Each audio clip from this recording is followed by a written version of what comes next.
प्रणिपात मित्रों, सूर्योदय से लगभग 1.5 घंटे पहले आता है यह समय और इसे कहा जाता है क्रिएटर्स टाइम, यानी कि भगवान का समय।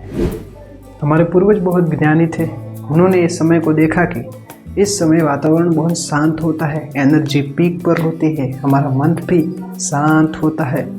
इसीलिए इस समय को उन्होंने पढ़ने के लिए, तपस्या करने के लिए, सोचने के लिए सर्वोत्तम बताया है। मनुस्मृति और अष्टांग हृदय जैसे ग्रंथों में कहा गया है, ब्रह्म मुहूर्त में उठो ताकि आपका स्वास्थ्य और आयु बेहतर रहे। हिंदू धर्म के अलावा भी बहुत सारे धर्मों में इसे अलग अलग नामों से वर्णन किया गया है। बौद्ध धर्म में इसे बेस्ट टाइम फॉर अवेयरनेस कहा गया है। जैन धर्म में इसे योग्य समय, सिख धर्म में अमृत वेला, इस्लाम में इसे सबसे बरकत देने वाला समय, ईसाई धर्म में मॉर्निंग विगिल, तिब्बत धर्म में सीक्रेट मेडिटेशन आवर कहा गया है। योग और सूफी परंपराओं में इसे रूहानी कनेक्शन के लिए सबसे सर्वोत्तम समय माना गया है। ब्रह्म मुहूर्त का जिक्र कई प्राचीन ग्रंथों में मिलता है, लेकिन इसका महत्व सिर्फ धार्मिक नहीं है। इसी कारण से बहुत सारे लोग इसे अंधविश्वास से जोड़ देते हैं, लेकिन ऐसा नहीं है।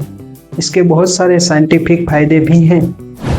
इस समय मेलाटोनिन कम हो रहा होता है और कोर्टिसोल जो अलर्टनेस का हार्मोन होता है वो बढ़ रहा होता है, जिससे हमारा दिमाग सबसे एक्टिव मोड में होता है। स्ट्रेस और एंजाइटी भी कम होती है, मेमोरी और लर्निंग पावर बढ़ती है। कई रिसर्च बताती है कि सुबह जो भी स्टूडेंट पढ़ाई करते हैं उनकी याददाश्त बहुत ही ज़्यादा तेज होती है, उन्हें बेहतर नींद आती है। सुबह की जो धूप होती है वो हमारी बॉडी क्लॉक यानी कि सर्केडियन रिदम होती है उसे सेट करती है। ऑक्सीडेटिव स्ट्रेस कम होता है, जिससे कारण हमारी लॉन्ग टर्म हेल्थ भी अच्छी रहती है।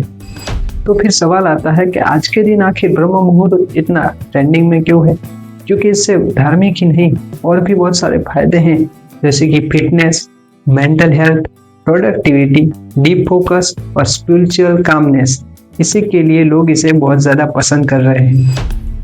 ब्रह्म मुहूर्त एक ऐसा समय है जब हमारा मन शांत होता है, हमारा दिमाग तेज होता है और शरीर सबसे हल्का होता है। इसीलिए इसको दिन का सबसे पावरफुल टाइम कहा जाता है। लेकिन क्या सिर्फ ब्रह्म मुहूर्त ही सबसे पावरफुल टाइम होता है? नहीं।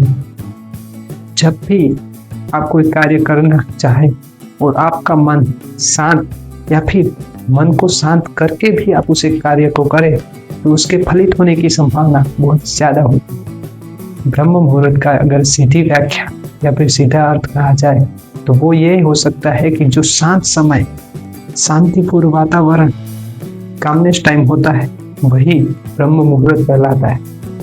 तो हम हमारा ब्रह्म मुहूर्त खुद से भी डिसाइड कर सकते हैं। धन्यवाद।